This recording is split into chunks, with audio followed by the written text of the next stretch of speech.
All right, boys and girls, here we are. I don't know if they heard any of that or not. We were kicked off for a second. You know what? Technical difficulties are great first thing in the morning. Now, later in the afternoon, we're going to have some issues, but we got them all worked out. In case you missed it, my name is Pastor Mike. I am sitting with the lovely, the talented, my favorite announcer in the entire Derbyverse, the hatted one, Miss Rabbit. How the hell are you, ma'am? I'm doing great. I am doing great, and I'm all excited about the second day here of Mayday Mayhem. And the higher elevations, which I am not from, all sorts of fun, in lovely Colorado here at the Ranch Sports Complex, or event complex, actually. And it's going to be an amazing day, I can tell. We've already gone through part of the bracket, or at least starting to. This afternoon is when we're going to start seeing teams actually hit the brackets toward the championship. Yeah, and we're going to do a lot of talking this afternoon about, or this morning I should say, about how those brackets are going to be formed. But before we do that, very quickly, we are about to go to the line already.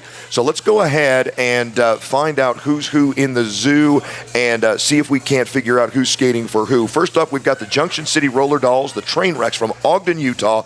Current WFTDA ranking as of right now is 96th. And we'll get to the rosters here in a second because they have started without us, Miss Rabbit. How you like that? Can't have that happening. Off to the races we go.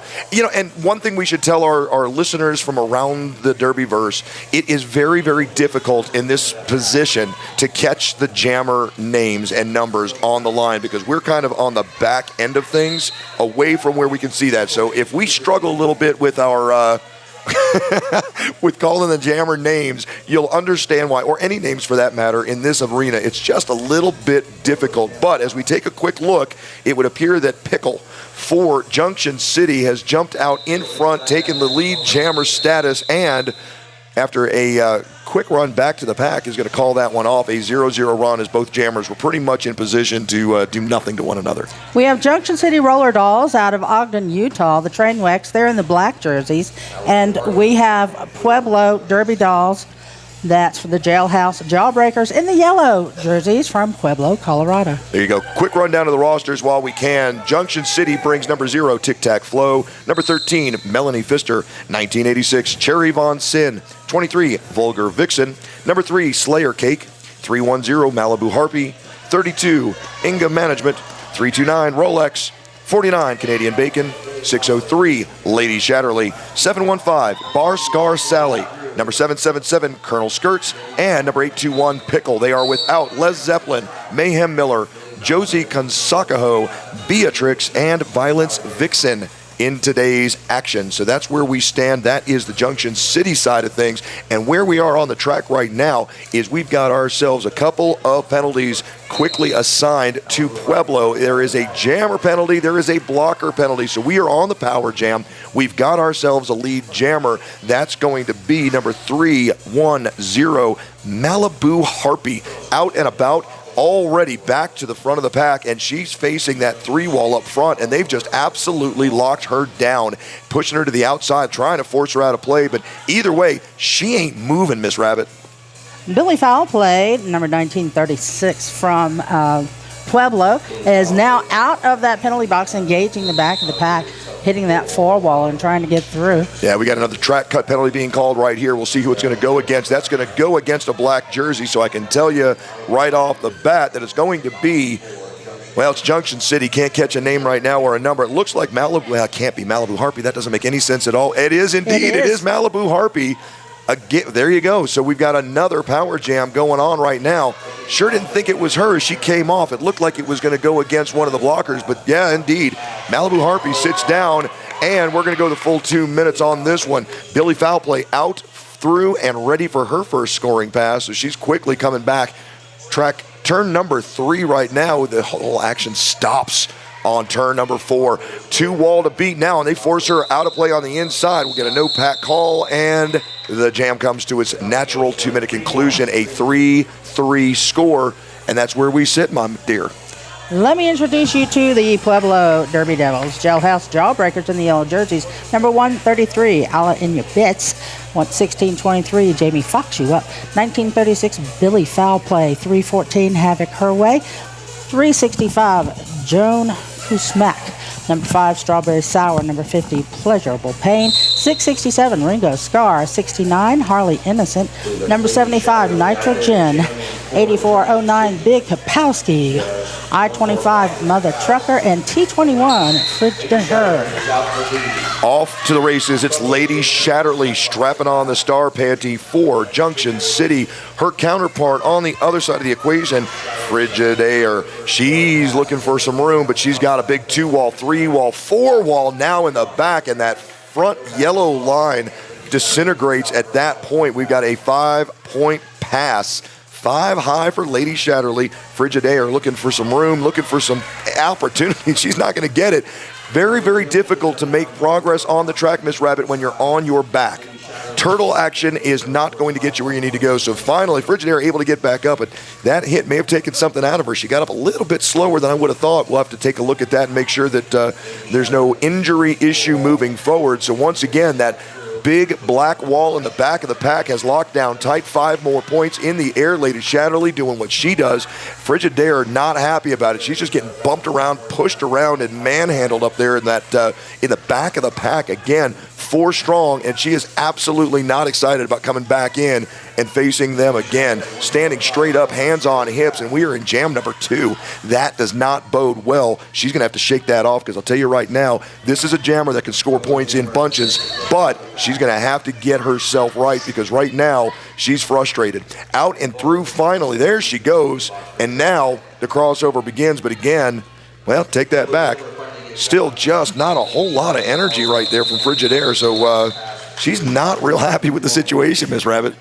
We ran into this a lot yesterday. First, we have a very slick floor, and although the ladies played enough yesterday to probably get used to it, going to softer wheels and such, they're still having to find that traction on the floor. We're seeing a lot of toe stops popping off because they're digging in, trying to get somewhere. Also, the altitude. You know, some may have adjusted by today, some are still struggling. Well, I'll tell you what, when you put all that together, you've got a challenge. There's no question about it. And if you're not used to skating on that kind of floor, if you're not used to that kind of action, something's going to give, and you can get frustrated. We see that. We talked to a lot of skaters yesterday. That said it's really frustrating out there when you're used to taking action like that and having no problem taking a hit and standing on your skates. You're going down on this one, and it's just it takes a lot of extra effort. There's no question about it. So here's where we stand. Ringo Scar, number 667 for Pueblo, took the track cut penalty. She'll sit on the bench. The power jam is in effect. Pickle running that. Nice job there on the outside of turn number 1. Joan Kusmak taking her out of play and forcing Pickle back into turn number 1. She's finally out and through, and she's going to go ahead and pick up hers, but not before a hard-fought battle right there. Turn number 1, Miss Rabbit.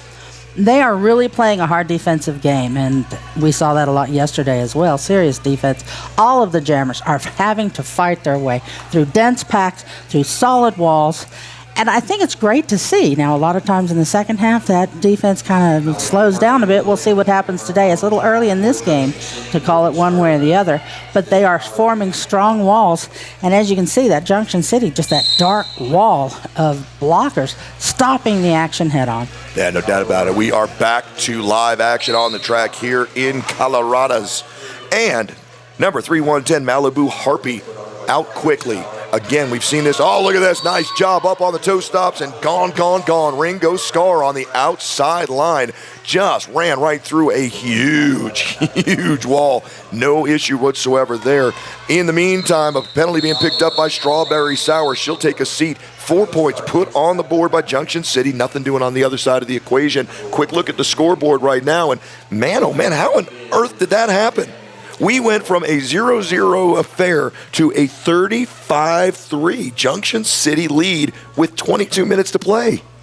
Junction City has really taken off hard. And, of course, we had that one jam where she was just swinging around and around, picking up 15, 20 points. That had a big part of it. Absolutely, no doubt about it. And back to live action here. Loveland, Colorado, Mayday Mayhem. And may we see some more Derby, please. Yes, we can. Lady Shatterly straps on the star for the Trainwrecks. She's going to be fighting far. Well, see, you know what? There it is. It's the curse of the announcer. You see she's fighting hard to get through that pack, and then all of a sudden, bingo, bango, bongo, she is out of here. Lady Shatterly is on the power jam right now. A penalty being assessed there at the Well, we'll take it. We'll call it at the turn number 3 exit area. How about that? Taking a look and trying to get a number for you, and I don't see that number on our rosters anywhere, so we're going to have to try and figure out who on earth am I looking at over there. Miss Rabbit, maybe you can help us out. In the meantime, Lady Shatterly out with another 5 spot on the board. The pack comes to a complete standstill, sitting right there at the jammer stripe. 1, 2, 3 on the track for Pueblo, who very quickly gives up all 5 points. That was an inside-outside move that made it very, very easy. And we've got our jammer returning now for the Jailhouse Jawbreakers. So now we are 1 skater down, a 3-on-4 pack advantage still for Junction City, but we are full strength as far as jammer play is concerned. So let's take another quick look as she's coming around. Both jammers really struggling with a very, very slow pack. Not a lot of action, a lot of movement, and they're going to force her outside, and she's going to force off the call off right there. That was a 3-player assisted push you out of bounds play right there, Miss Rabbit. And the jammer for Pueblo, Jailhouse Jawbreakers in the yellow, was Alla in your bid. It sure was. Great pick. Great pick. Once again, we're seeing tighter packs, and we're seeing the floor as an issue. And as you noted earlier, once they dig those toe stops in, they can pick up some speed. But trying to get that started, sometimes it looks almost like one of those cartoon animals where they're just pushing and pushing and pushing their feet and not getting very far till they dig in on this really polished concrete floor. Yeah, no doubt about that. And here's where we stand right now. The jammers have come up against huge, massive, immovable objects in those walls. Now the yellow wall starts to break down a little bit. Pickle has one to beat, takes the outside line, and finally is able to do it. But, you know, Jamie Fox did a nice job of holding her back in, and she had a little bit of help from one of her friends, I believe, Canadian Bacon, if I'm not mistaken. Hey, that rhymes. Yeah, I was wrong. I was completely wrong. That wasn't even close to who it was, but that's all right. It was Big Kapowski helping out. I was even on the wrong team, believe it or not. How you like that? That happens occasionally. 5 points in the sky. Pickle doing what Pickle does, finding all 5 points, and very, very quickly bringing herself back of the pack, middle of the pack. 2 to beat, 3 to beat now, 2 to beat again, and now finally one last line of defense, and the out of play penalty, or the no pack call gives her 5th point. So there you go, back to it. 10 points on the board already, 60-3 at the 18.5 mark. Pickles looking for more as she comes right back in very quickly. No pack called, and off they go. She's going to go down. We'll see. I hear a whistle. I don't see a call. Pickle looking to get back up and get back on her feet as Billy Foulplay is out and looking for points. 1 to beat now. Inside move, nicely done. Calls it off quickly there. Avoids any points from Pueblo, but 4 points of her own on the board at about the 18-minute mark right now. We sit at a 64-3 Junction City lead after that 14-0 run, Miss Rabbit. It's very tight packs. It's doing it, and once those packs start stretching out and they're just basically going one-on-one with the blockers, they're able to get around. But once they're making those solid walls, it's like hitting a brick wall. They are not getting anywhere. And Jailhouse Jawbreakers are really feeling the pain on that one. The solid walls of the train wrecks, holding them back no matter what, and pushing them out a lot. They're having to work the outside tracks.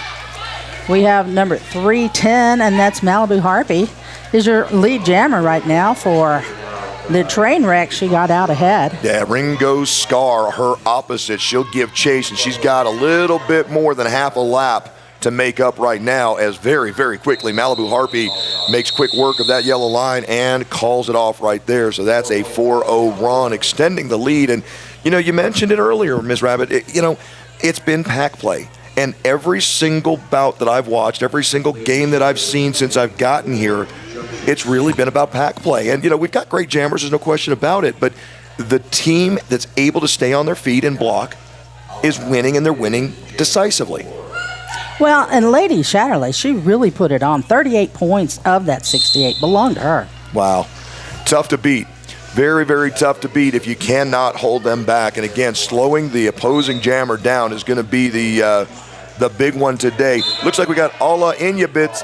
Whoa, there you go. That's going to be a back block penalty, and she's going to take a seat. So Alla Inyabiz gone, gone, gone. Lady Shatterly one to beat, and she's clear. Out and about with lead jammer status. We got a track cut penalty coming now on number 5. That's going to be Strawberry Sour taking a seat. Yeah, that's her, exactly. Another penalty called. Another yellow jersey hits the box. Can't quite make out a number from here. She's squished in between 2 of her teammates, but a 4-on-2 pack advantage on the power jam. This could get ugly very, very quickly. Ladies, well, no pack called as she shoved out of play, but nice job there by Lady Shatterly, who jumps out, jumps through, and gets her 5. She's down low. Gotta like that, man. You know what? Even in a good situation like this, she's staying low, derby position, ready to go. Finally now, Ala Inyabiz out and about. She's able to reform back in the pack. She's got 3 to beat, and 1 just stalking her, seeing where she's going to go, spying on her from center field, and finally back out and around for another 5 spot, Lady Shatterly, and then Ala Inyabiz got to come back all the way back to turn number 3. They pulled her back, but then immediately, I'm telling you, jumps out, gets free, gets clear. No points. That jam's going to get called off.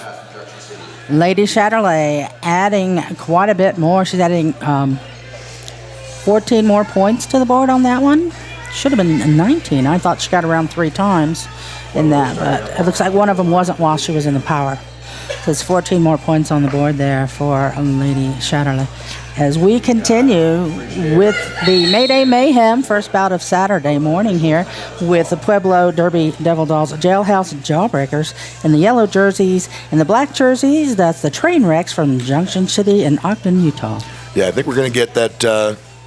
Well, we'll take a look at that. There's a little discussion with the official type folks, and they're thinking things through and making some adjustments. That may be that score adjustment you were talking about, not sure, but yeah, indeed, that's exactly what it is. A couple additional points assessed right there to Junction City, so we go up to an 87-3 lead. Now 84 points separate these teams. We'll get back to action very, very quickly as Frigidaire and Pickle are about to toe the line for their respective teams. What needs to be done, Ms. Rabbit? If you're in the, if you have time to talk to your team and you're down by 84 fairly early in the bout, seeing what we've seen, what the heck do you say? What do you tell them? Well, the only thing I could say, and the big disparity that I'm seeing right now between these two teams, is in the blocking. We're having the Jailhouse Jawbreakers are ending up stretching themselves out. They're giving big holes, and the train wrecks are literally building solid walls that are unbreakable. Well, and you take a look at these two teams, and again, a little bit of distance in the official rankings, but you can't quite say that that's It's very difficult, let's say, to really assign value there because, unless they've played each other a number of times, you really can't see what you're seeing. But what you're seeing right now is going to be a foot race, or no, it's not. Nice job in the back of the pack. Front of the pack, number 777, Colonel Skirts, slamming the door shut. Last line of defense against the Frigidaire, against the jammer. Oh, now we're going to have a penalty. Blocking out of play, she's going to have to take a seat. That's going to be Colonel Skirts sitting down. But listen, not before the damage had been done. What a fantastic job. Pickle was able to get out and get through very, very quickly and grab hers. 4 points on the board for her. And just when we thought it was going to be a foot race, Colonel Skirts shuts the door and locked it tight. Oh, definitely. I mean, it cost her that penalty. But, we're looking good as far as the blockers, just like I said. Jailhouse Jawbreakers formed tighter walls right after that time out, that little bit of time they had to think about it or talk about it. We'll see what happens. I think, like I said, the slick floor has a lot to do with it. And it's really hard to form a solid wall and stay close together and keep that down when you're slip sliding yourself on the floor. Don't let me interrupt you, but holy cow. That was phenomenal footwork. Hop, skip, and a jump. Somehow, I don't know how, Malibu Harpy hop, skips, jumps over inside line, takes the lead jammer status, takes almost more than a half a lap lead over Ringo, who then has no choice but to give chase, and Malibu Harpy, after hitting her 4 spot, calls it off. But you know what? The beauty of that one was in the one-on-one play at the front of the pack on that move to get herself clear. And she's using her toe stops more than her wheels to really hop, skip, jump. Like you said, she's on her toes, she's moving fast, a lot faster than if you're on your wheels, and that's really unusual. That's complete opposite of what you think of with roller derby. They're relying on those wheels so much more, but getting them started by skipping on those toes is making the difference. Yeah, no doubt about it. Quick, fast, and in a hurry. Back to action. The jam has gone off, but Not much motion. We've just now passed the old pivot line, and here we go. We've got Alla Biz jamming against Lady Shatterly. We've seen them a couple of times together, and right now, well, look at this. Pueblo's doing a real nice job here. Locking down Lady Shatterly. She's not going anywhere right now. A 3-wall, they bang it back out, and another jump in real quickly there as Jamie Fox you up had fallen behind but quickly reforms, and now that 4-wall muscling her way in, trying to find some room. Can she get there?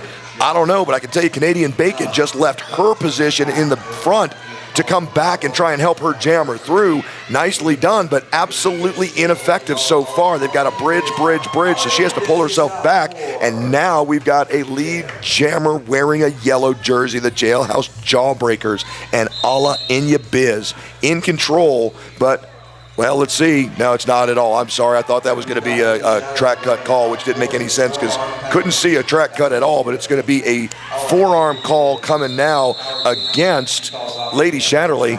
So a power jam will start us off, but that jam gets called off there before we can get to a whole lot of power jam minutes, seconds, time, whatever you want to call it. Well, Alla Biz was stuck up against that wall, not able to get through. As soon as she realized she was in a power jam, she called it. Instead of wasting that power jam time trying to get through that wall she couldn't get through. Give it to the next jammer on the team. Let her start out in that power jam. Let her try and get ahead and get another chance at being lead jammer for the Jailhouse Jawbreakers. Well, it's going to be Billy Foulplay jumping to the jammer stripe right now. She is clean. Look at that. Wow. Big collision there at the apex almost of turn number 1, but man, she finally found a way to get clear of that one, and I mean in a hurry. She's out back and through, and she's got a little bit of help from her friends. They're going to stretch the pack out right now, trying to do the old passive-aggressive thing, see if that'll work for them. And now, 2 to beat really is where we're at is, well, nice hit there. The train wrecks are trying to bridge it out. They finally take her out of play. She's going to have to recycle at the back of the pack. So Billy Foulplay forcing her way through, trying to find a hole. 2 to beat now, but they keep on recycling. In the meantime, Lady Shatterly has re-entered the pack, and she's in the exact same spot she was on the last time around. She's just being locked down tight. There's almost no pack movement at all. They're standing still right there, turn number 2 exit point, and nobody is going anywhere. Everybody is dug down deep. Everybody bent over at the hips trying to find a hole. And look at this. Billy Foulplay found a clean hole. She found a way to get past 2, and she's going to go ahead all the way to the front of the pack now and breaks through on the no pack call. We've got a forearm penalty coming against number 8409. That's Big Kapowski. She'll take a seat for the Jailhouse Jawbreakers. 5 points put on the board for Billy Foulplay. Lady Shatterly out there jumping around trying to catch up and get this one to a, well, she'll get 1 point. Take that back. Goes the other way. It's 0-1 in favor of Billy Foulplay and the Jailhouse Jawbreakers. So you know what?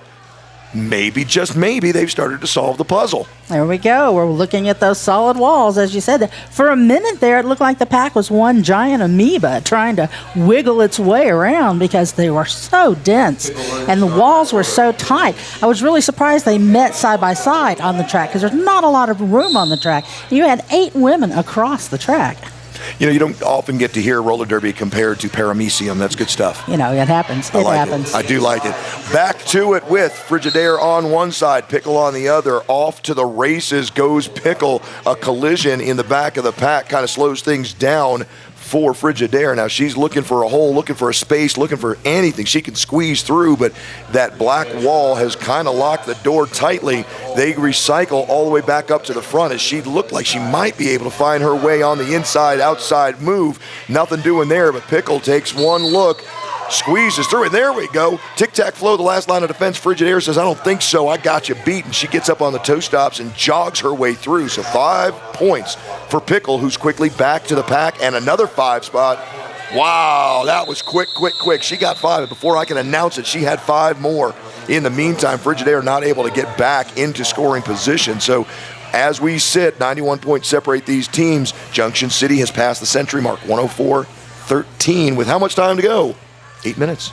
I think on that last one, the last 5 she picked up, screaming around the outside there, was because the blockers for Jailhouse Jawbreakers were actually looking to bust up the wall to help their own jammer through, and didn't even see her. She came around behind them, picked up the last 5, and, of course, called it.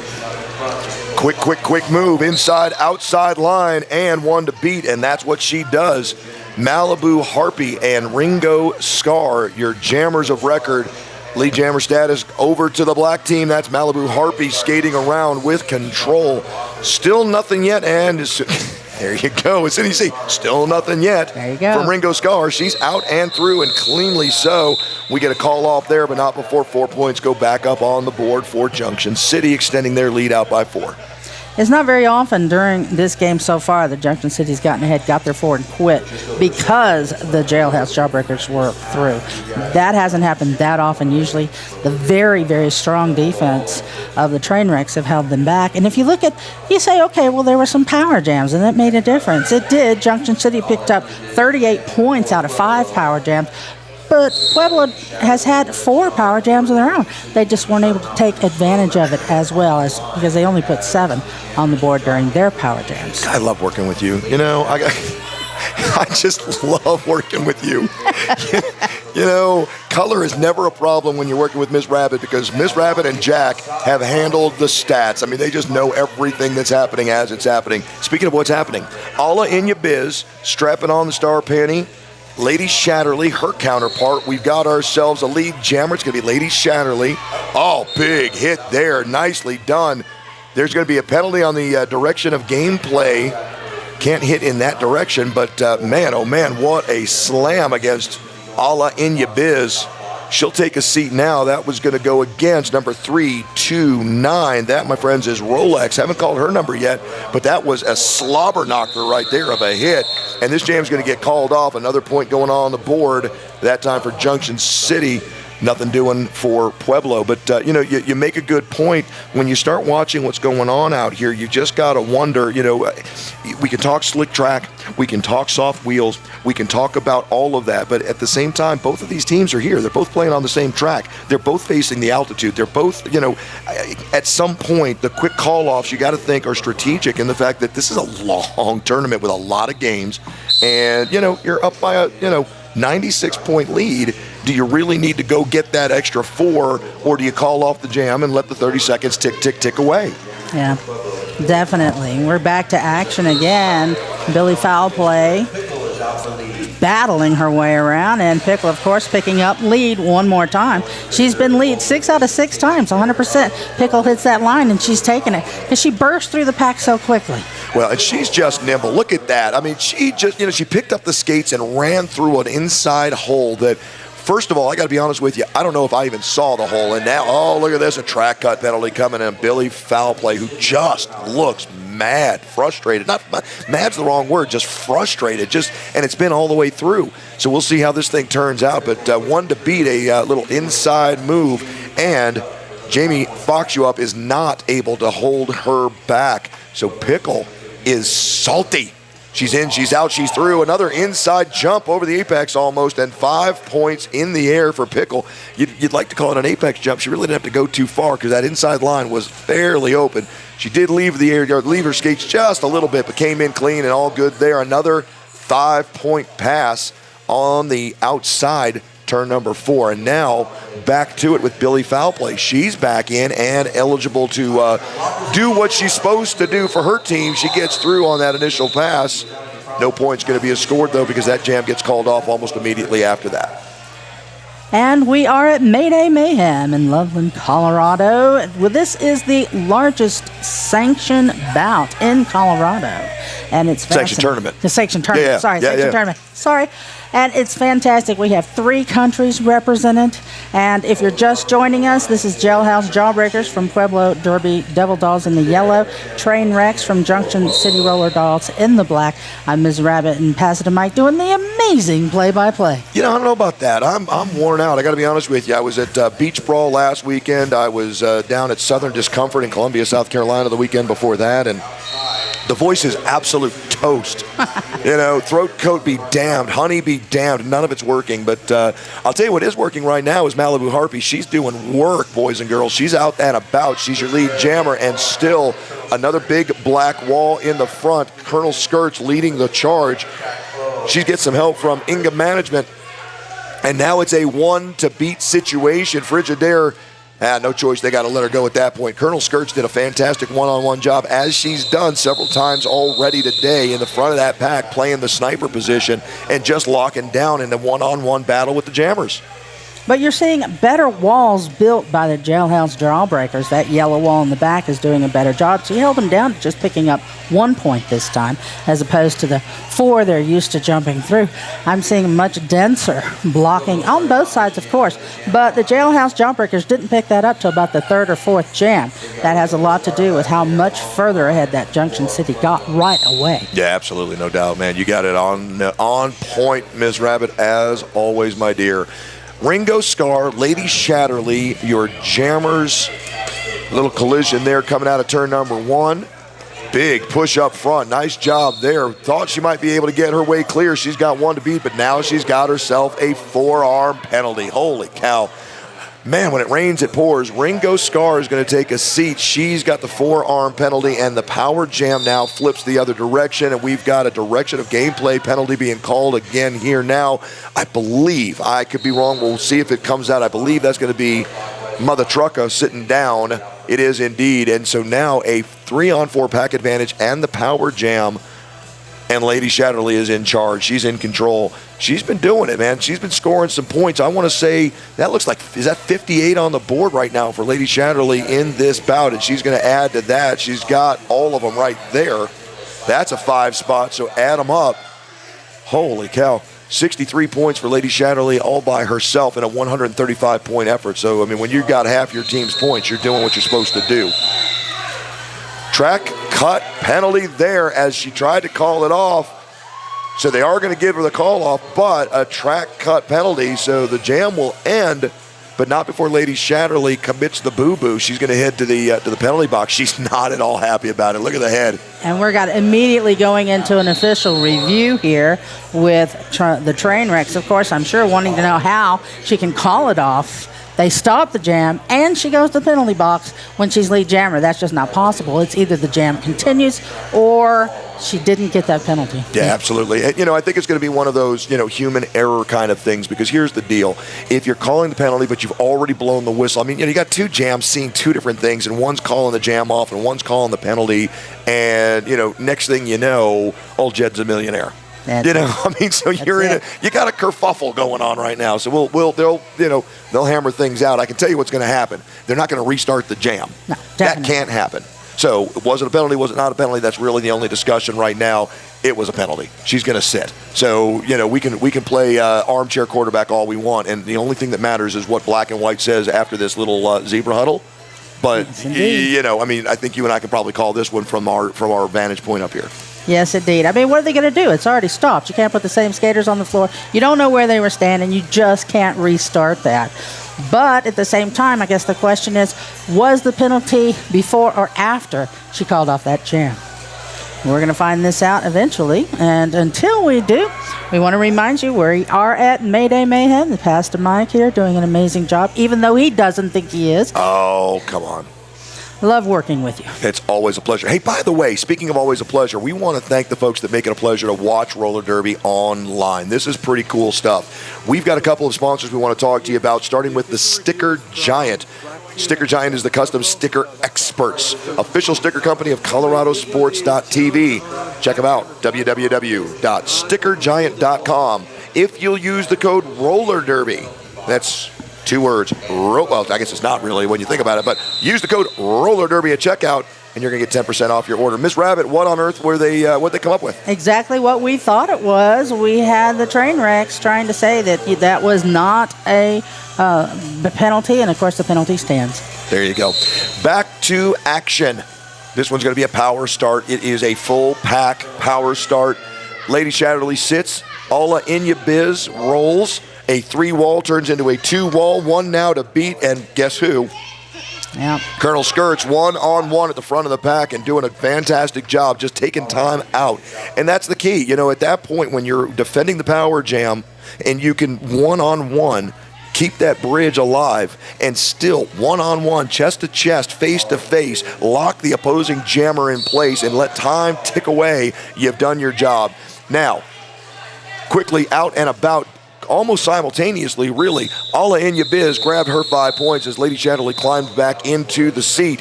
Now, a 5-point pass for Pueblo, nothing doing as Lady Chatterley not able to hit the first pass cleanly after that. We're so glad you've joined us on ColoradoSports.TV. And while you're watching, you might notice in the lower right-hand button there's a place that says Donate. Please donate to ColoradoSports.TV. You're watching us, you're enjoying us, and just send a little money our way to make sure that ColoradoSports.TV can continue to bring you the best in roller derby here in the Colorado area, along with other sports that they broadcast for you live on the internet. Yeah, listen, you know what? Nobody's giving you free roller derby, right? I mean, if you were here, you'd pay to get in. If you were watching on one of those other derby stations, if you will, you'd be paying for that. So you know what? Do the right thing and, show a little derby love for a group of folks that are, I mean, let me tell you something. I've worked with broadcast teams all around this great country, and these guys have been fantastic. And we are at halftime now. We got a 10-minute halftime. We're already 45 seconds into that because I was just running my mouth. But you know what? When it comes to talking about the good folks at ColoradoSports.TV, I'll run my mouth for an extra 45 seconds, and I'll say thank you for letting me do it. And thank you guys for letting all this happen, because without you, we'd be very happy to be calling the house call, but we wouldn't be broadcasting. That's a fact. So there you go. Here's where we sit, Ms. Rabbit. We're going to take ourselves a little break. We got 8 minutes and 50 seconds of halftime left to roll. The Pueblo Derby Devil Dolls are in deep consultation on the sideline, looking for a solution to a 135-18 deficit, down a bundle, 117 points to the ladies from Junction City, the Roller Dolls there. I'm Pastor Mike. She's Miss Rabbit. We're back in 8.5 minutes.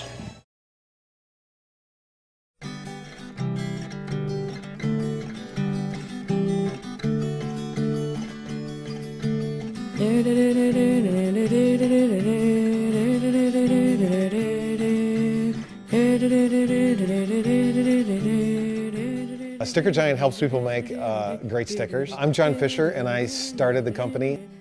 Every sticker has a story behind it. Every sticker has something behind it besides just stickiness. People seem to flock towards stickers no matter what they are all about. It's a portable billboard. It can go anywhere. I've seen stickers on little girls' foreheads. Cars, motorcycles. Stop signs, we don't endorse that. Baby bottoms. I see stickers everywhere. I see stickers in my dreams.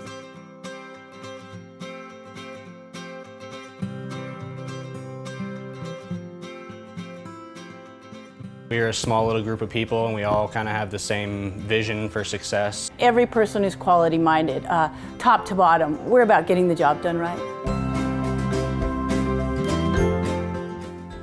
The quality of Sticker Giant stickers is really fantastic. We run 3 different materials here. All of them were researched to find the best possible thing we can get. We can get your email and process your stickers in 24 hours and get them out to you. We try and do things quickly, we try and do them accurately, and we try and get people the stickers that they want.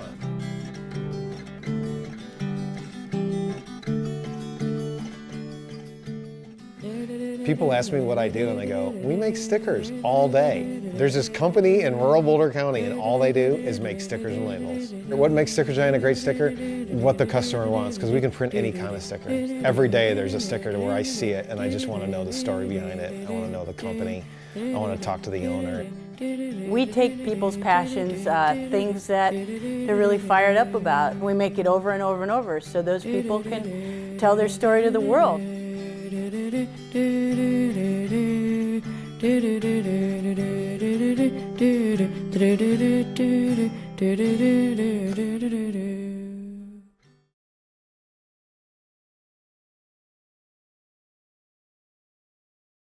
All right, Ms. Rabbit, we are back. I'm Pastor Mike. I just told you she's Ms. Rabbit. Yes, indeed. That's me. We are here in the Loveland, Colorado area at the ranch, the Budweiser Event Center facilities and all of that good stuff. We are in the middle of a doozy, man. This is it's going to get fun here, and I know there have been some corrections made on the Pueblo side of the equation. They are down 117 points at a 135-18 advantage for Junction City in the black. We can tell you this is going to be an exciting weekend of roller derby. We've got 4 pools for the women, 2 pools for the men. After pool play, which will end today, we will have our brackets completely filled out. But here's the deal. Each pool plays to the conclusion. Everybody gets to play one another, and then we seed. The number 1 and number 2 placed teams in each pool play will then move on to the winner's bracket. One from one pool will play 2 from another pool. Number 1 from another pool will play number 2 from another pool, and so forth until we get them all the way down. And at the end of the whole thing, we're going to have one great big champion. Now, we do, of course, have a loser's bracket as well, or a not-so-successful bracket. We'll call it what you want to call it. But right now, the only team undefeated that we see as we take a look at the activity from yesterday is Slaughter. A 2-0 start for the Slaughterhouse girls. I mean, not a bad way to go, at your own home court. Indeed, and we already have action on the floor. Pickle, of course, taking lead. Again, she's still at 100% on her league jammer status. This is her 7th time to take it. Now, that jam's going to get called off quickly after a 4-0 pass. Billy Foul Play was giving chase, but nothing doing there. That one's going to get called off very, very quickly. So, let's recap. For those who didn't get a chance to see what happened in the first, let's talk a little bit about what they might have missed, Ms. Rabbit. What did we see? What got us to a 116, 121-point deficit in the first half? Well, part of it is, of course, power jams. 58 of those points were picked up because you had the Jailhouse Jailbreakers jammer in the sin bin. But that's not all. I think we're talking about this is definitely a blockers game.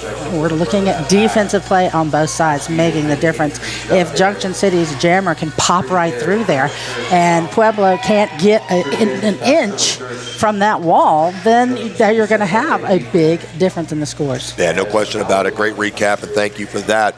Gameplay going on. Malibu Harpy grabbed lead jammer status. She's away and through for all 4 points. Frigid Air took a lot longer to get through and made it easy enough to call that jam off after a 4-0 run. So that's kind of where we stand. And again, you hate to belabor a point, but we've kind of seen the same sort of scenario. We've seen, basically the scenario has been Junction City jumps out, grabs lead, goes through, gets points, calls it off, while realistically Pueblo's still in their initial pass. Right, that's happened over and over again. And quite often, Junction City's managed to get 2 or 3 times around the track before Pueblo even gets through. So why bother calling it off if you're not really being challenged on the points? Well, that's exactly right. And like I said, let's go back to reality for a second, okay? This is a big lead. There's no question about it. However, Pueblo's a good roller derby team. These ladies can fight. They can come back. And you know what? Maybe they can't come back, against 125 points, and maybe they're overmatched. And I don't know the answer to that. We'll find out when the scoreboard hits double zeros. But I can tell you this. This is a team that has no quit in them. This is a team that will continue to fight all the way through. And quite frankly, they're having a bad day. That's what it comes down to. It's just another bout. You just had a bad day or a bad first half. They've got an opportunity here to make this competitive. There's no question about it. This is a very, very strong team that has the ability to put points up in a hurry. They're going to have to solve this wall. They're going to have to break through and find a way to break the code. If they can do that, this thing is not necessarily completely written in the books. Let's just say that. In the meantime, Lady Shatterly does have lead jammer status. She's got her 5 points, and that initial pass still has not been made. Pfister with a good chest-to-chest action there in the back of the pack, and just, it's frustrating even to watch. I know Ringo Scar has that look of just pain and tired and frustrated. She's, standing straight up and hands on hips and taking her time getting back to the back of the pack after being forced to the outside by Pfister. it's got to be frustrating, but, at the same time, you're learning some lessons here and you're getting some valuable experience and you know what you need to do next time you face this kind of a situation. So, 5 more on the board right now for Lady Shatterly. She's got hers. We got I believe, I'm not positive, I believe the call I saw at the tail end there was a direction of gameplay. That's going to go against Jamie Fox You Up, I believe. Yep, that's exactly what that was. And this jam's going to get called off, but not before another 4th spot put up by Lady Shatterly. So, man, oh man, I mean, it's. What do you say? We've been in this situation before, Rabbit. Yes. What do you say?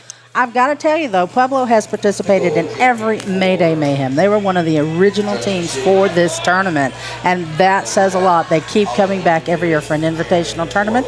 That's fantastic. They're definitely loved here in Loveland, Colorado, whereas Junction City, I think this is their 2nd time to be here at Mayday Mayhem. So you're looking at favorites who's been around for a long time here.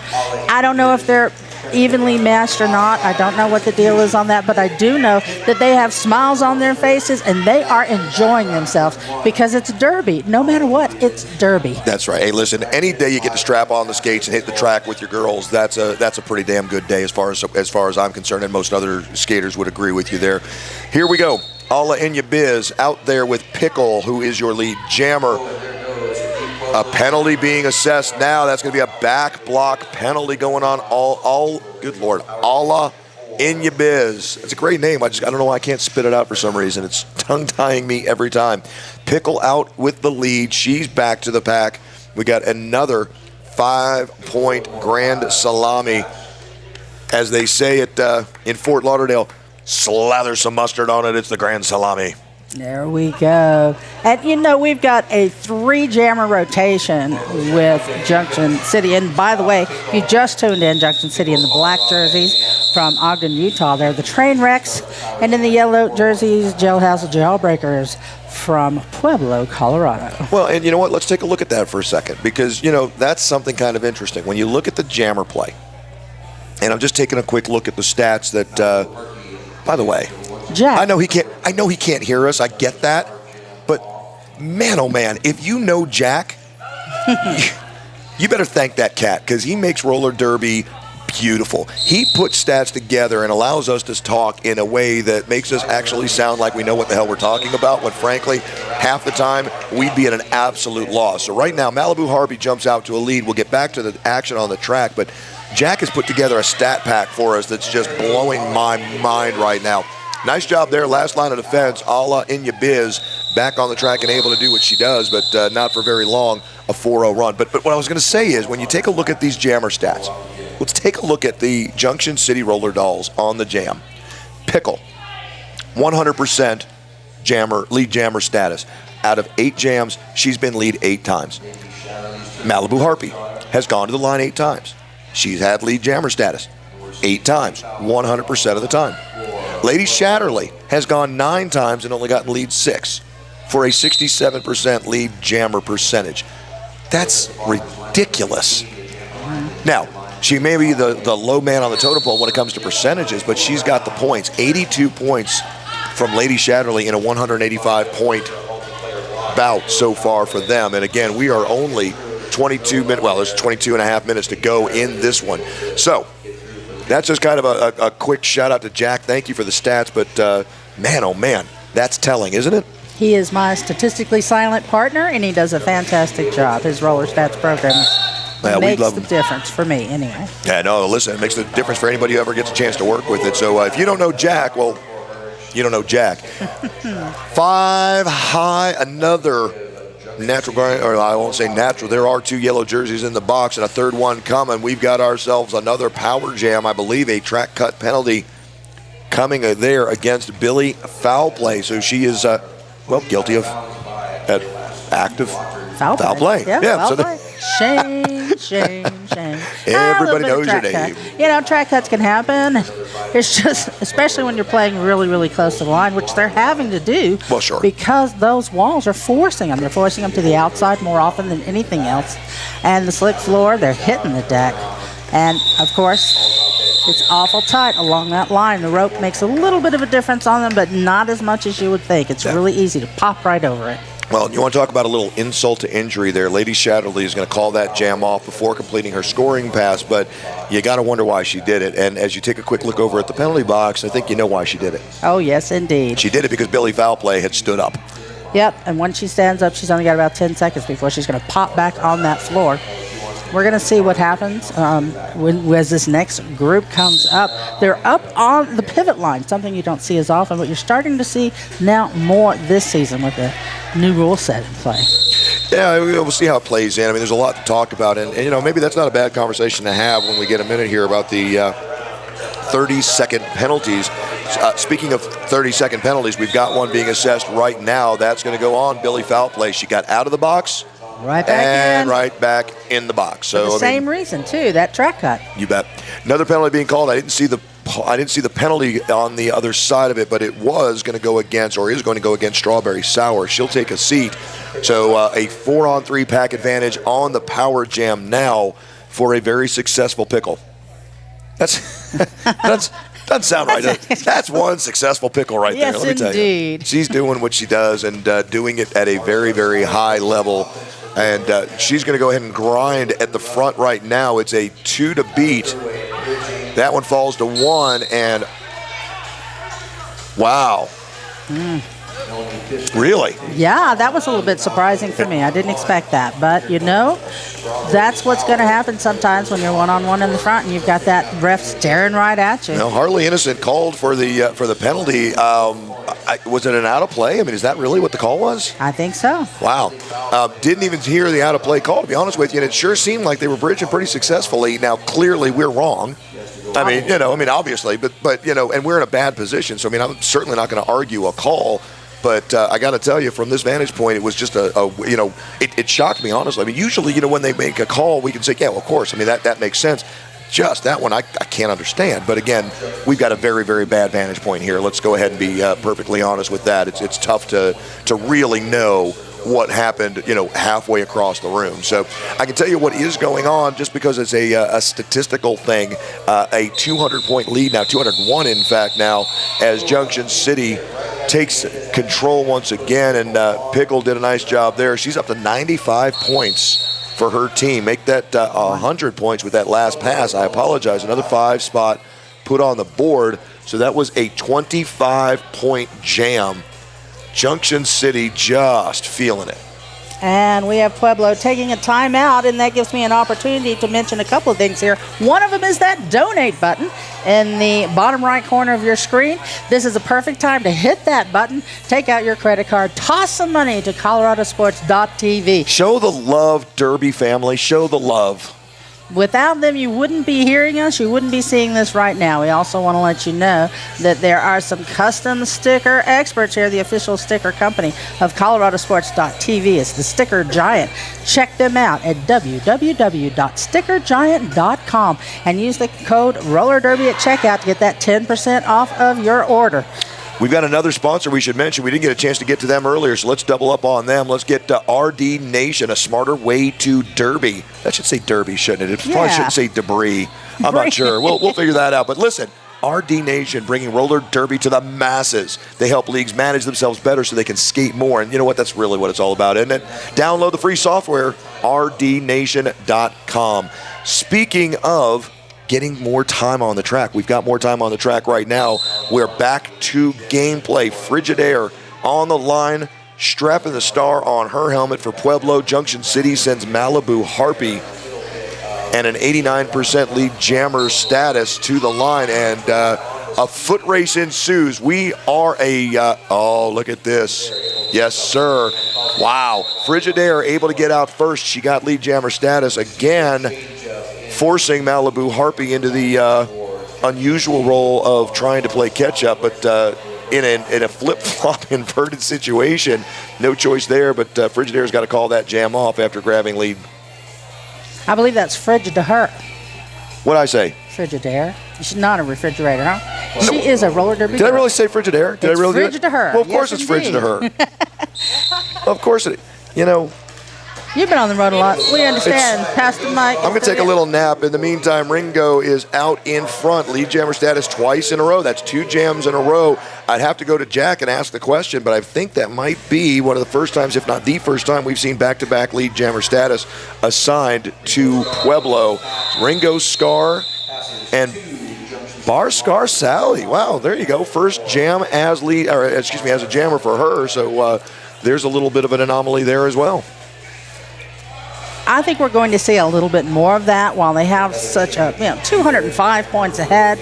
It's a good chance to let some of the other skaters don that star, get some jammer time out on the track. We've got 19 points now for Pueblo. They're approaching, about to get that 20 points. We're hoping they do. I know they're working really hard against it, and they're still fielding their top jammers. Well, and you kind of have to at this point. I mean, anything else would seem like you're kind of throwing in the towel, and you certainly don't want to do that. You want to play at a high level, and you want, and your jammers want to be out there. I mean, we said earlier that they seemed like they might be getting a little frustrated, and really, who could blame them? Mm-hmm. But at the same time, you got to be out there. I mean, that's what being a leader means, and oftentimes our jammers tend to be some of our leaders on the track, and certainly from an offensive standpoint, they just want to be out there, just like the blockers do. I mean, listen, the jammers aren't the only ones getting kind of intimidated out there. The blockers are getting manhandled a little bit as well, and they're still out there. So why on earth not put your starting jammers on the line to do what they do? So right now, another lead jammer status. Alla Inyabiz this time taking lead jammer status for Pueblo. She's being followed, I should say. She's being mirrored, so to speak, by number 32, Inga Management, who is in her first role as a jammer on this particular bout. So we'll see what she can do with it. Took a long time for her to be able to find her way through. Points on the board. That's going to be 2 points going on the Pueblo side of the equation. They crossed the 20 mark, and Junction City, nothing doing there. So a shutout for Pueblo.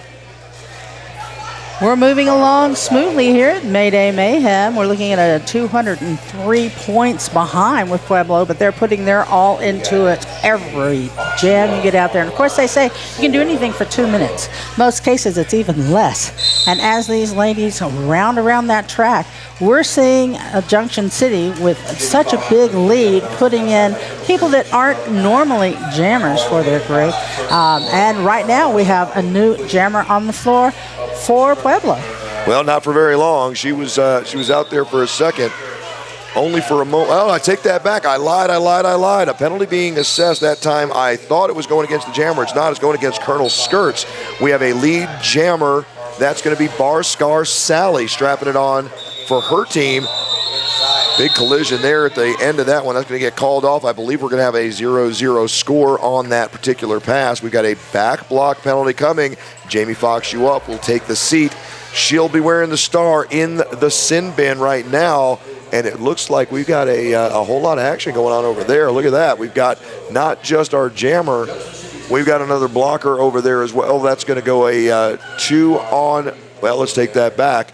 Yeah, it is, exactly. A 2-on-3 pack advantage right now going for Pueblo Derby Devil Dolls. But we're working the power start. And look at this. Inga Management on the power start. She blasts out and grabs lead jammer. It's a 2-on-2 and now a 3-on-2 advantage for Pueblo, but they're doing it from the deficit without their jammer. Now the question is, can they hold Inga Management to 0 points before their jammer can escape the penalty box? The answer to the questions, my friend, is a resounding no, they cannot. 5 points put on the board. Inga Management out and about looking for more. She's feeling it, got the smile on her face and looking for those points in an unfamiliar role as a jammer right now. So she's quickly reformed back to the pack. We'll take a look at how this one's going to play out. I'm looking, and I'm not seeing a yellow jammer. Am I missing something? She was in the penalty box. She's not out on the floor now. Well, we're going to have to take a look. I'm wondering if perhaps she's been excused. I think that's exactly what happened. I think she's going to have been fouled out potentially and have to have a replacement come in. Now, this is going to be interesting. Now, she's back out there. She's right there. Jamie Fox-Schuop is now on the track. So that wasn't the situation. We do have a back block penalty now to Inga Management. There was some confusion there. I got to be honest with you. I thought we were going to see another penalty for illegal reentry, substituting a player that shouldn't have been allowed to come back on after the jammer fouled out, but clearly that's not the case. She's back out there. She traded out the jammer panty. It's possible that one was a little bit loose. Okay. She was afraid she was going to drop it off because it was yanked off very quickly, and she traded the jammer panty with the next jammer up on the line in their bench. That's all that happened there. Interesting. Okay, well, glad you caught that. I didn't see anything going on. I just couldn't figure out where in the heck Boy, I can't Jamie speak. Jamie Fox, thank you. Good God, seriously, somebody give me a 5-hour energy. My sponsor, I haven't plugged my sponsor yet. Right in front of you there. You know what? Pastor Mike would like to thank the good folks at 5-Hour Energy who make it possible for me to be alive and alert and feeling great. Clearly, I have not had my 5-Hour Energy today, or I could have said the words Jamie Fox you up all day long.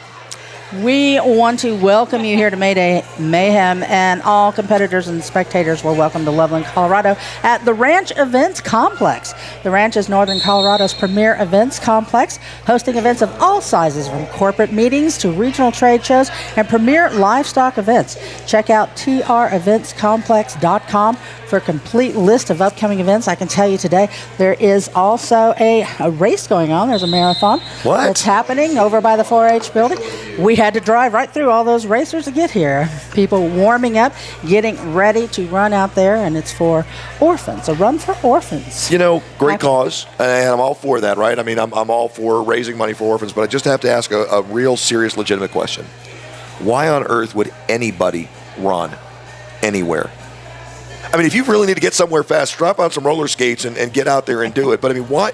You know what? Let me tell you something, Miss Rabbit. If you ever see me running, you better be faster than me, because something's on fire and it might just be me. There you go. Absolutely beautiful here in Loveland, Colorado. We are surrounded a bit by the mountains, and it looks absolutely gorgeous. During this official timeout, which it looks like they're doing an official review at this point, we want to remind you this is Mayday Mayhem, the second day of the tournament, as we are still going through the pool there to determine who's going to be in the brackets later on this afternoon. You're watching a battle between the Junction City Roller Dolls Train Wrecks in the black jerseys. They are playing the Pueblo Derby Devil Dolls, the Jawbreakers, Jailhouse Jawbreakers. They're from Pueblo, Colorado, and they're in the yellow jerseys. And they are falling behind quite a bit. They're 205 points behind Junction City right now.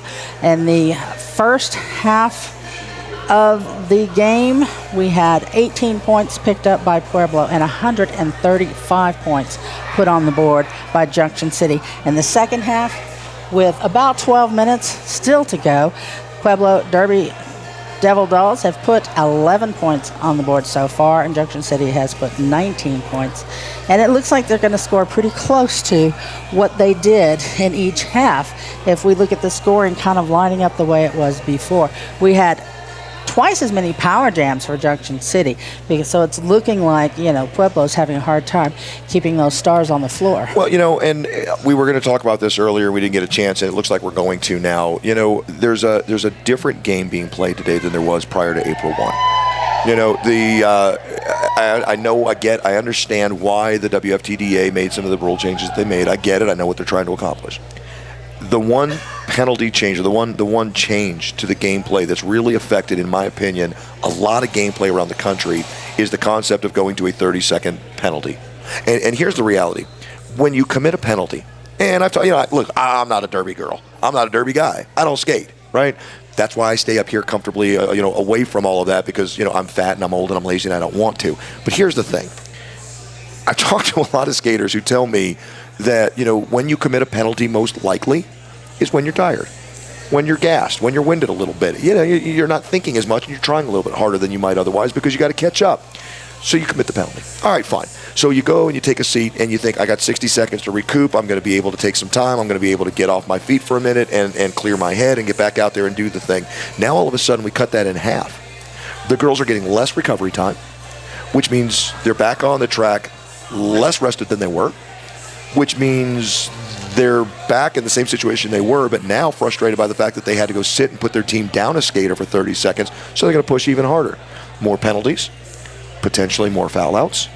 You've got, again, if a skater only has to sit 30 seconds in the penalty box, if she gets 6 penalties in a bout, she's shaving 3 minutes of time off of her penalty time, and she's actually on the track for 3 minutes more throughout the bout than she might have been otherwise. Time that she has to commit penalties, time that she has to, really kind of work on her, or question whether the stamina and the endurance was enough. I mean, it's really, I don't know. What do you think? I think it's changed the game a little bit. It's changed the game quite a lot. It's sped things up, which is, I think, probably what it was meant to do. We don't have as much of the stroller derby that we had before, right. But it has also caused more foul outs, more jammer foul outs than what I was used to seeing before. And because in the past, typically, I know you kind of expect the blockers to get more fouls because they have more contact going on. And I'm not seeing that as much with this new rule. So I'm seeing more jammers paying those penalties. That's a great point. That's something we need to watch as we go through. So here we go. Bar Scar Sally straps the star on her helmet for the Pueblo Derby Devil Dolls. She's out and about and has lead jammer status. Excuse me, I take that back for Junction City. I lied once again. Frigidaire her, I think that's got to be right. Frigidaire her. I think that's right. Frigidaire is close. Yeah, there we go. I think that's close. Well, you know what? I should have probably jumped down during the half and figured that out. But, Ms. Rabbit, you've been informed about the official review. What on earth were they talking about down there? They were trying to argue the fact that, or at least say that the yellow jammer should not have fouled out, but indeed she did. I think it was just a little record keeping, looking at how many fouls we had, and they had a foul out on the Pueblo Derby Devils. We saw that, and they say it stands. She did foul out. So there you go. There's your official review. We'll get a number and a name here in a second. Make sure that we know who it was that actually fouled out.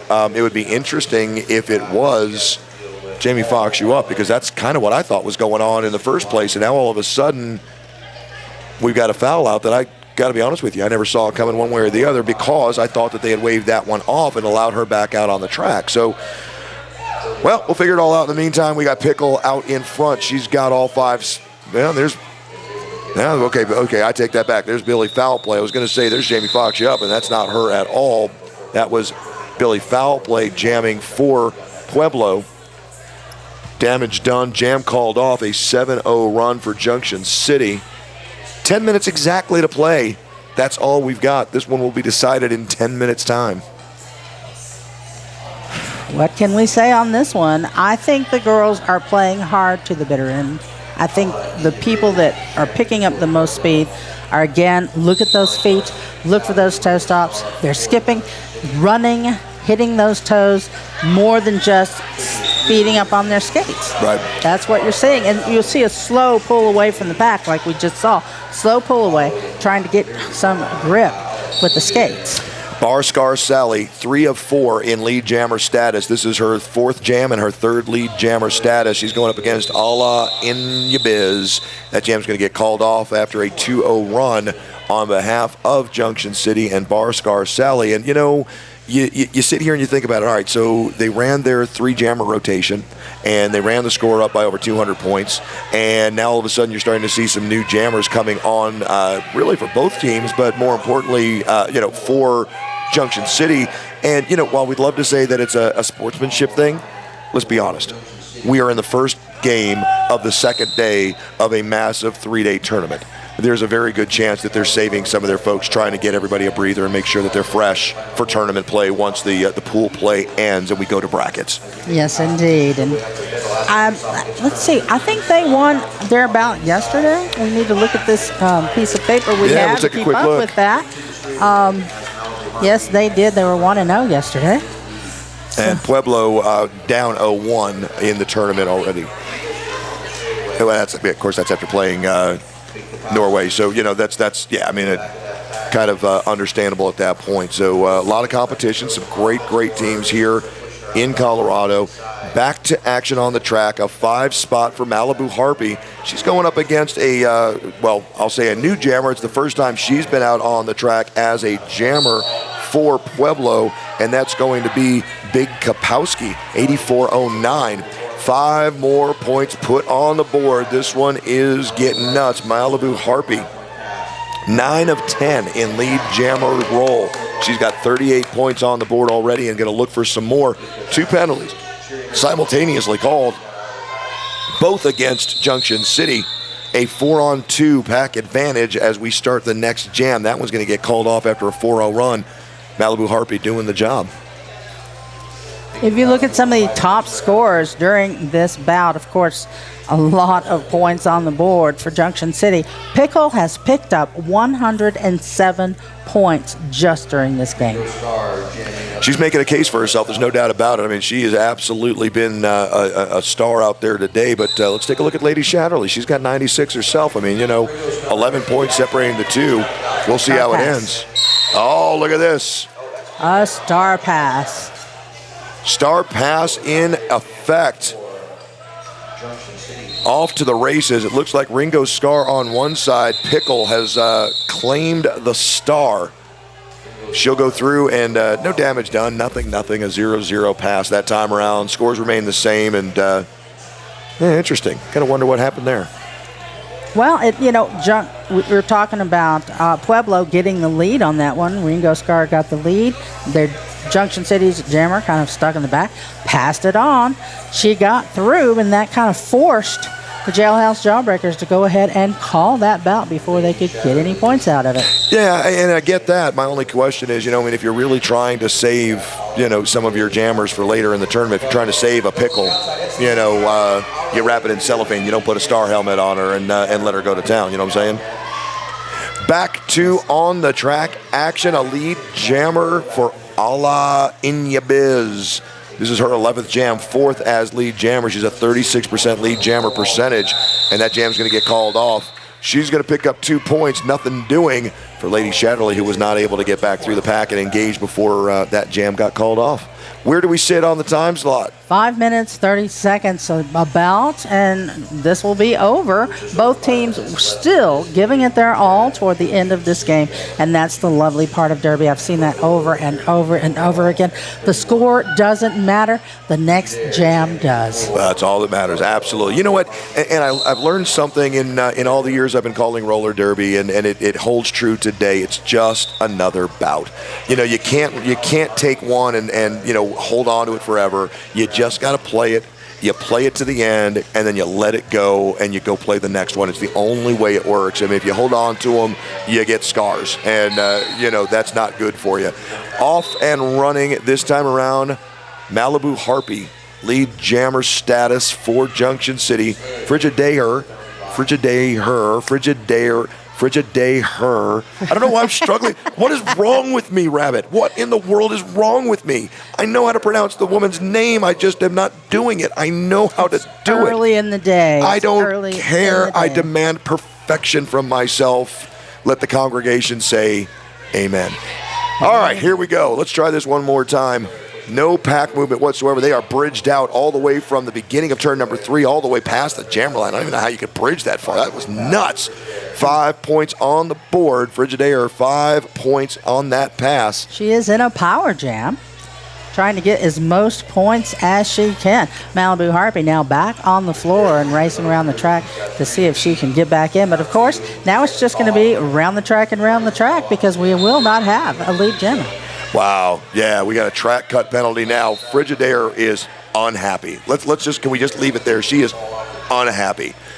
Pushed out of bounds, forced out of bounds, tried to call it off, realized she's not the lead jammer, then got a track cut in kind of lackadaisically coming back to the line. We've got a flippity flop in the sin bin right now. Malibu Harpy's going to take a seat, and that's going to release Frigidaire. She'll take off and make her way to the back of the pack to try and push this thing back in. And by the time she's back in there, Malibu Harpy has found her way out of the sin bin, and she's now racing around the track. She went the opposite direction, trying to get a little bit of speed built up and see if she can't use that to get herself through. And after after the full 2 minutes, Miss Rabbit. Yes, indeed. We get that jam called off. It's a 5-3 run for Junction City.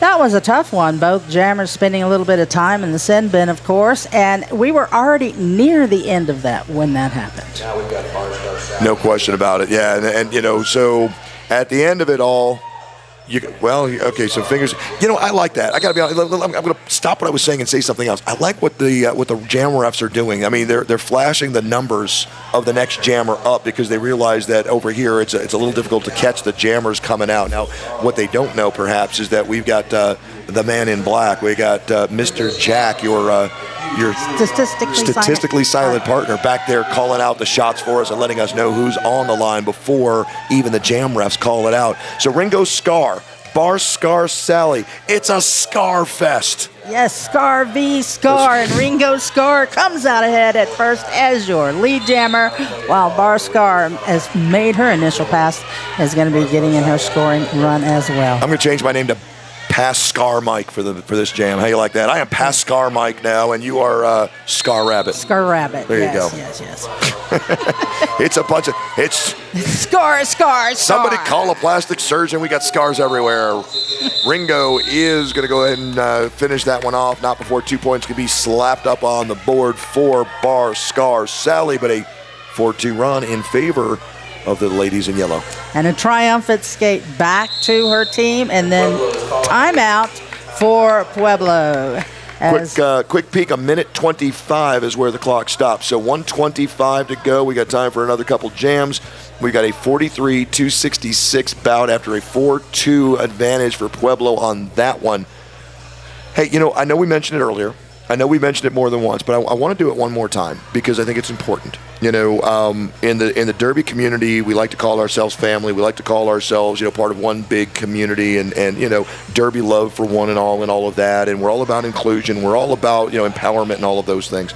And I got to tell you, there are people that volunteer their time all the time for roller derby. And we mentioned the good folks over at ColoradoSports.TV and the donate button in the bottom corner. And by all means, please, if you got a buck lying around, if you got a 20 spot lying around, I mean, if you're Daddy Warbucks out there watching derby from the comfort of your home, sipping champagne and slamming down the caviar, drop $100 on them, man. They're doing a great job out here. But how about all of these unpaid volunteers that are doing this stuff all day long? And, I was going to say something about something else, but I caught myself, and thankfully I did. How about all of these folks in the pink shirts, all of the folks in the black and white all weekend long? I mean, you know what? This is an expensive hobby for most of us. Yes, it is. I mean, we pay our own travel, we pay our own expenses, hotels, gas, food, and we do it for the love of derby, for what's going on right now on that track. How about that? Hop, skip, and a jump, and Pickle takes the lead, but man, oh man, she's got a friend in her pocket. I don't know if that's a mouse or another skater, but they are neck and neck, hip to hip, cheek to cheek. It's Billy Foul Play right there forcing the issue. Pack speed doesn't really change a whole heck of a lot in this particular foot race. Now it does. Off to the races. They pick up the pace a little bit. We'll see. Are any points going to come off the board, or are we just going to run clock time? No way to know until it happens. Pickle jumps out, jumps up, grabs her way all the way through. And I think, now I take that back, a collision in turn number 2. That jam's going to get called off.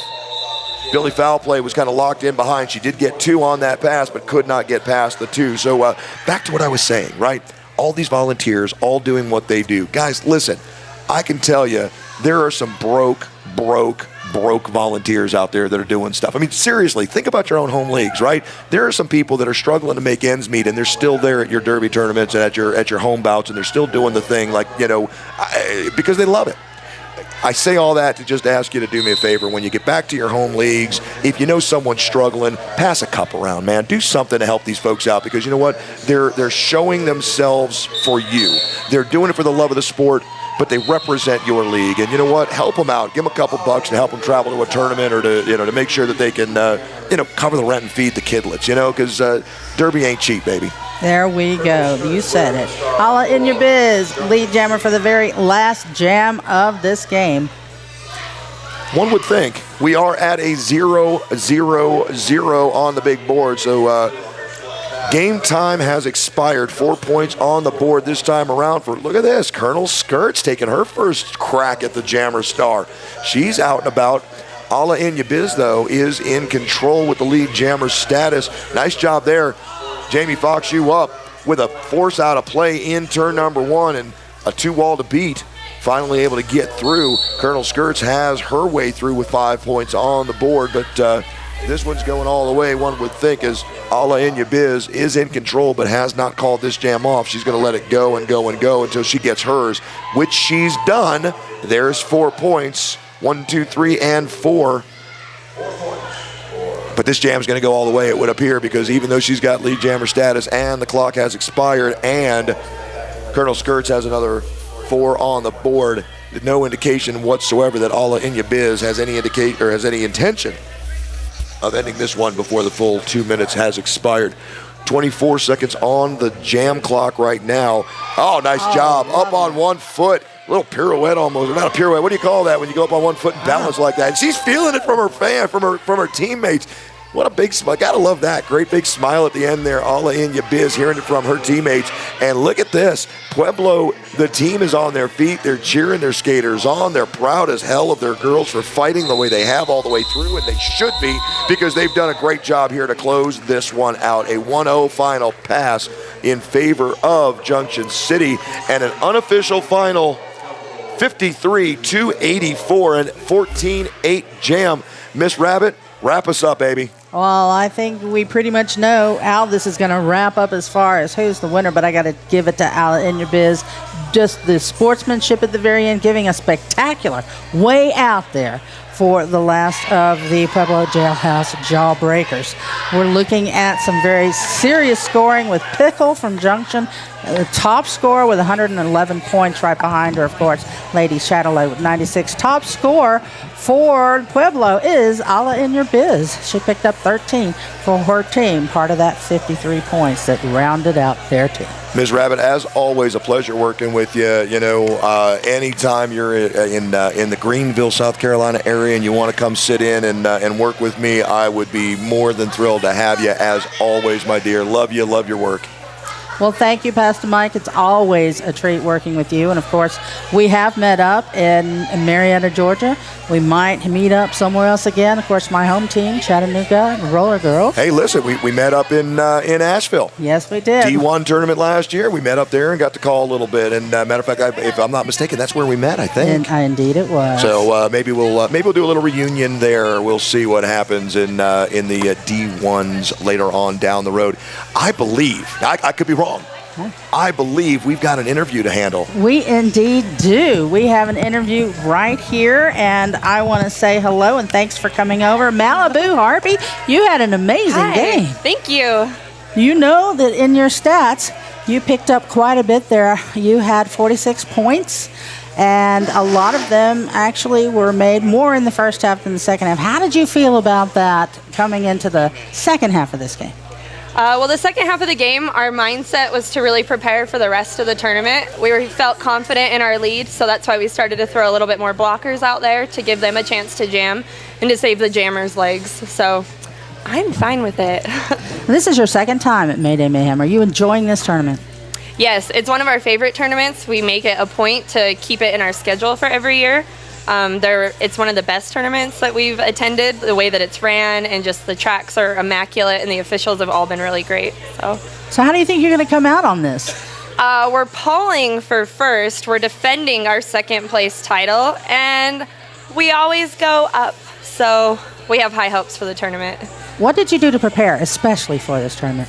Practicing the same thing over and over again, just hours and hours and hours of feeding on the craft of keeping slow, keeping our jammers fast, and just all to be on the same mindset all day. You had some serious walls built with your blockers. Mm-hmm. Kudos to your blockers. Thank you. Yes. They definitely make our job easier. And they did a great job both offensively and defensively. Thank you. You be sure to tell them that we love them here at ColoradoSports.TV. Thank you.